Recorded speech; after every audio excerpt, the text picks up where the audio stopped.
I have made charcuterie at 12,000 feet at the Muir hut on Muir Pass. And as one does when one has charcuterie, I've made a sign that says, I had charcuterie today. I'm going to wear this for the rest of the day.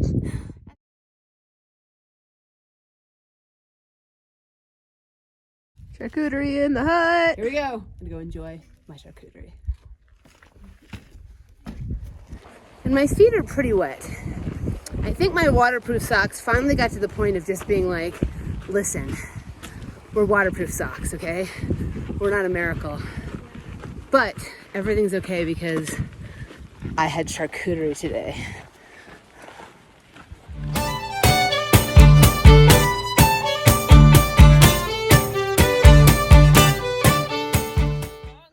All right, day 46. Packs are nice and light. No, you guys, they're not. We have so much food in these packs, and we're like, let's climb Kearsarge with them. Hey, we just climbed Kearsarge from the other side with some big, heavy packs with all the trail mix. QC, I thought it was actually easier with the big, heavy packs. Yeah. Because the grade was better. I was almost considering just dropping our packs and going again. Yeah. It was that good. We liked it. All right. East side of Kearsarge, 8 out of 10. All right, we are back on trail. You can see the little sign right past Chief. That's bloop. That's the PCT junction. And we have a perfect, wonderful, flat little spot. We've got an amazing, gorgeous little stream right down there. And we are making special fancy first night dinner heavy things. We are making bangers and mash for dinner. Look at that, because we're fancy. So we got the little kitchen set up, and tomorrow, Glen Pass.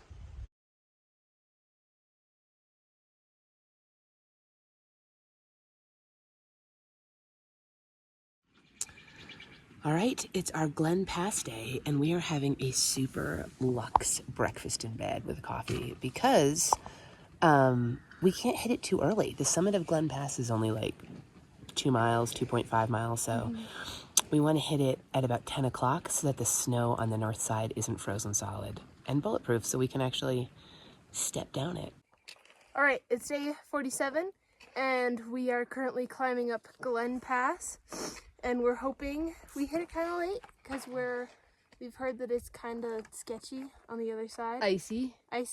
Yeah. So we kind of wanted to give the ice a chance to melt. And the view is pretty amazing. There's Chief, and you can see very rocky trail, almost above tree line, going up Glen Pass.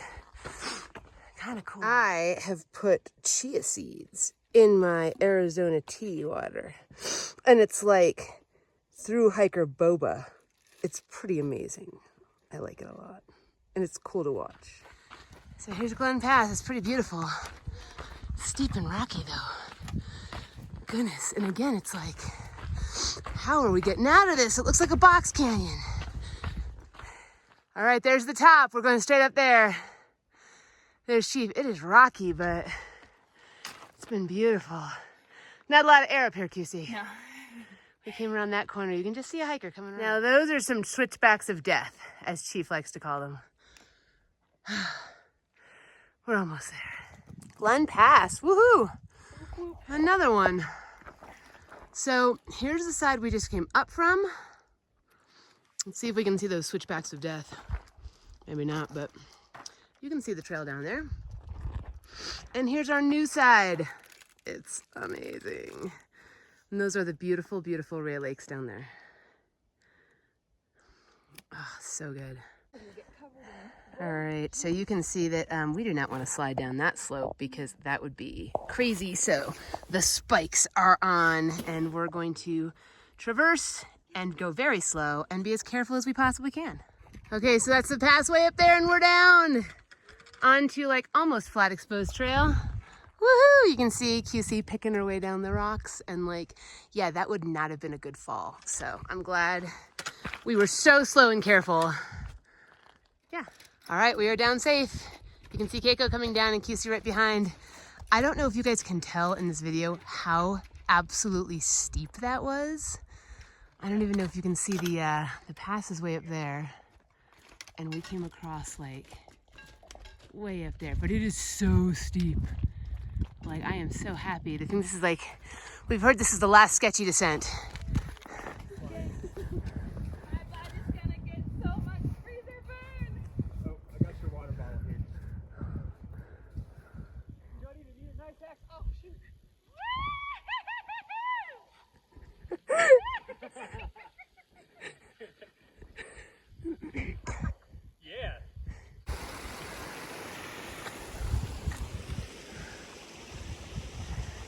What do you think?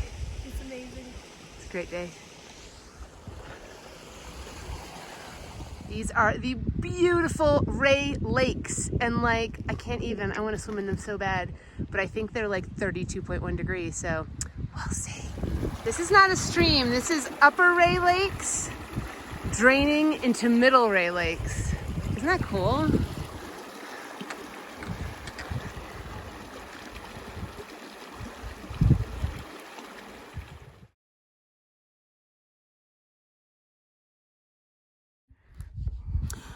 Hi, darlings. I'm Tilly. And I'm Gwen.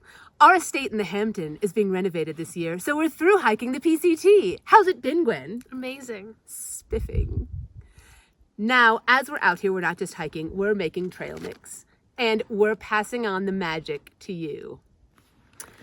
Some of you right from the get-go are saying, I don't like trail mix. And darlings, I have to tell you, keep an open mind. If you've only had grocery store trail mix, that is like disdaining filet mignon because you don't like Slim Jims. Am I right? Yes. Okay. I mean, grocery store trail mix, all those sad peanuts and raisins, a few stale almonds thrown in to try to give it some panache. Disgusting. The waxy chocolate button, or God forbid, carob. No. If you want a good trail mix, you've got to make it yourself. Gwenny, unveil the mix for this section. Let's see what we've got.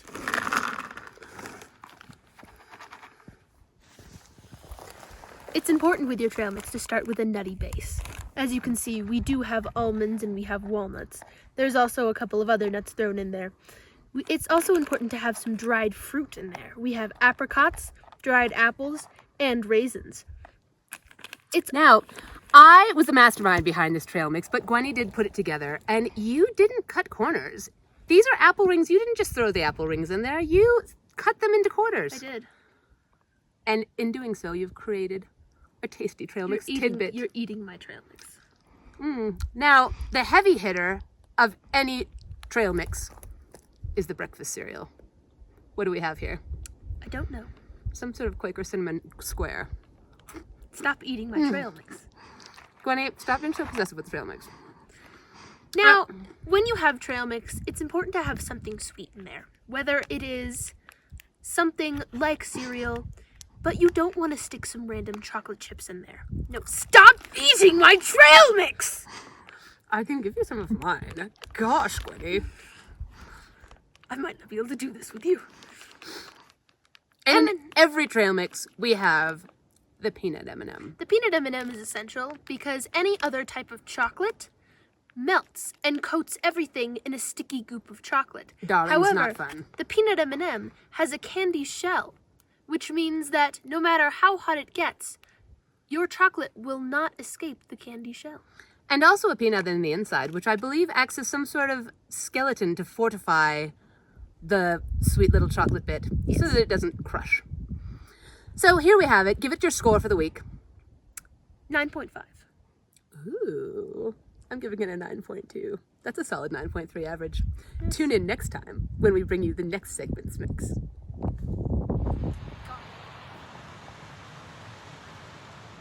All right, we are heading down the final bits of the drop from Glen.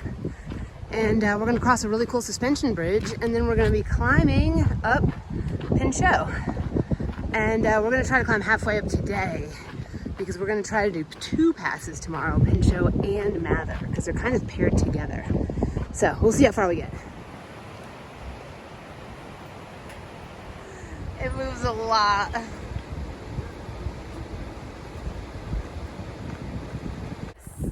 $800 miles, you guys. That's awesome. That's the longest it's ever taken us to go 100 miles. 700 was right before Grumpy Bears. So with a double Nero at Kennedy Meadows, 2 zeros at Lone Pine, and a double Nero at Bishop. How do you feel about that, Chief? It was long. We are off schedule. Yes. It's a water slide. Woo! Climbing up Pinchot Pass. It's beautiful though.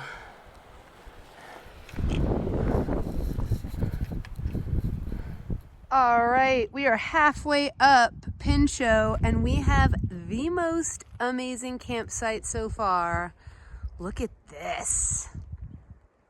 The sun is just coming up. And yeah, it's a 2-pass kind of day. I would also like to mention this morning that one of our viewers has suggested that my outfit is an homage to garden gnomes.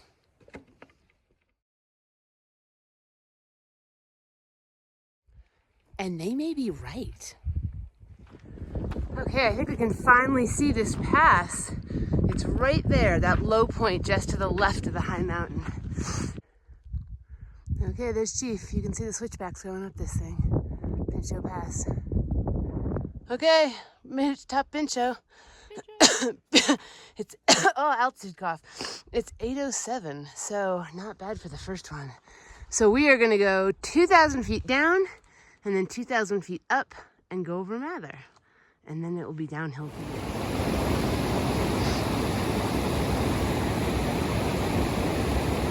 It's one way to get clean feet. So you can see from this spot why we put Pinchot and Mather passes together. They're kind of like twins. And you can see my little icon right in the middle. That's where you just saw Chief cross the river. And they're really paired nicely compared to Muir, which is a really long approach. Okay, this is Mather Pass. Pass number 2 today. And it's only like 12:30. So then we have all downhill for the rest of the day, which is amazing. We just ate lunch down at this little stream, and like the view from here is insane. All right, that's the Pinchot side. There's the top of Mather, and like guys, 2 more passes stand between me and the amazing hiker breakfast at VVR. I am stoked. All right, there's a cool view of Mather Pass, the low point, and some beautiful lakes. And we have a long descent. And it's been very rocky. This section is not, but it's been very rocky. Look at this stairway.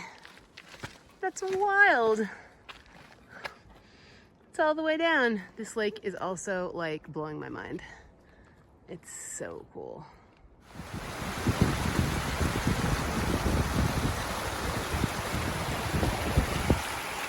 So cool. We came from up around that corner and we're going down into this gorge. Look at this. Look at this glacial U-shaped valley. I am sad that I have to get down there. I want to be down there. I just don't want to walk down there. And it looks like we might get some rain. All right, it's day 49 and we have an 11-mile climb up about 4,000 feet to Muir Pass, and we did a 23-mile day yesterday, and we're gonna do a 23-mile day today, and we're exhausted, and all my gear is broken. Everything's broken.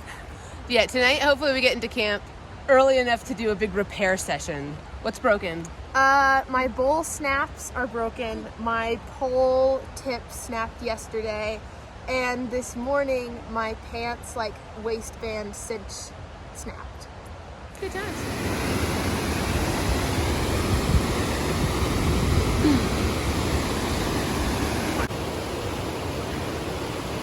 All right, I'm more than halfway up Muir. It's a beautiful climb. All right, here's that same river that we camped by last night. I showed you a huge thundering waterfall, and we've hiked so high, it's now a simple rock hop. That's cool. We're hiking up to its source. We are taking a quick pause on our climb of Muir Pass, which is just around that corner, to put on our waterproof socks. Our friend at Hiking Peaks in Sisters, the best gear store ever, hooked us up with these, and they are amazing. You can see how wet my shoes are already getting.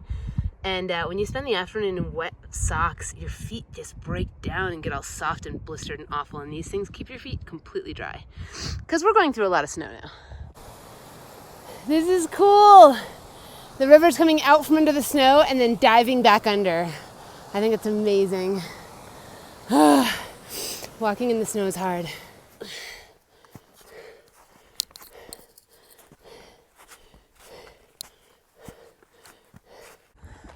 We just had lunch at the incredible Muir Hut. It's so cool. And now we are going down, down, down, a very snowy down. And I think there's some glaciating in our future.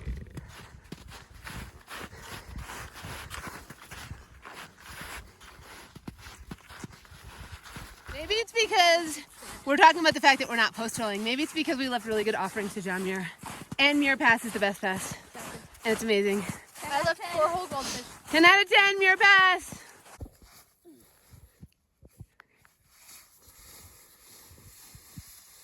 It's not safe enough! That's really good footage. Maybe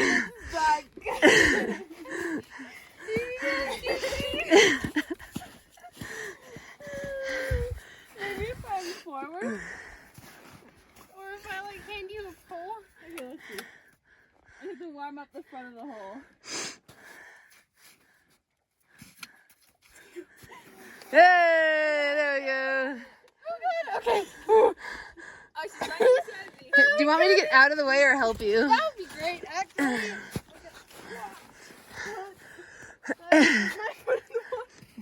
Not yet.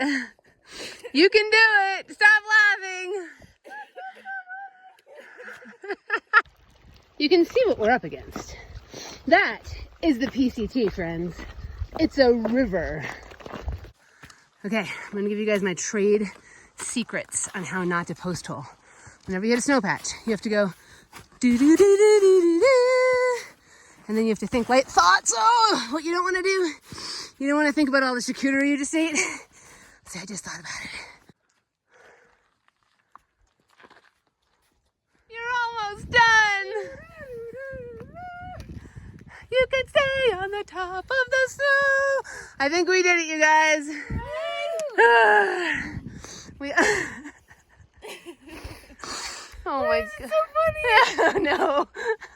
It's a creek. That was my favorite post hole.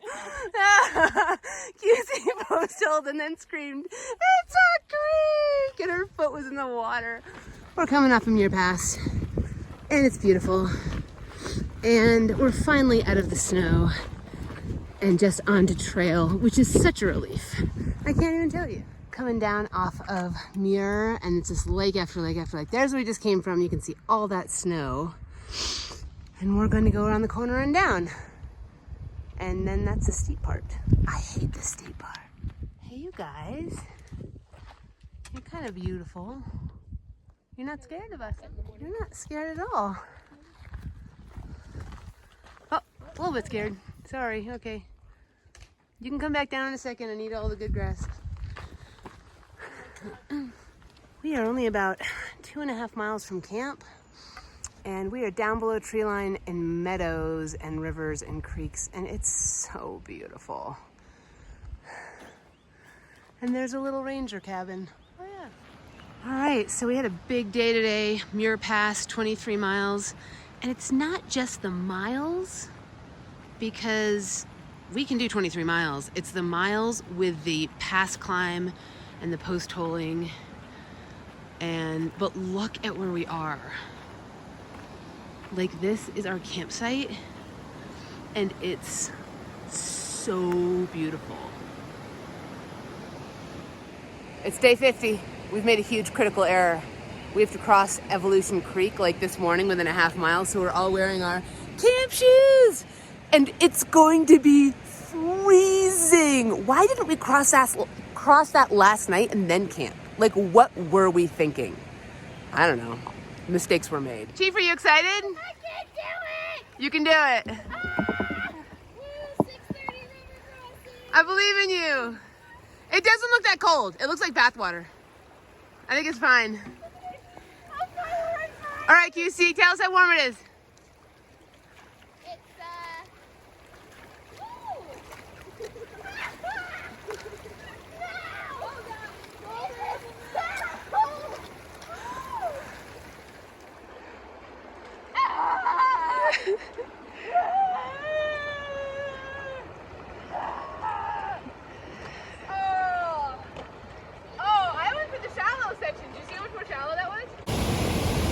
Cool.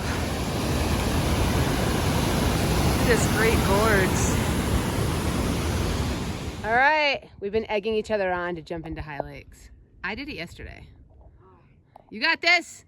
I got this. God is your co-pilot. She's gonna scream.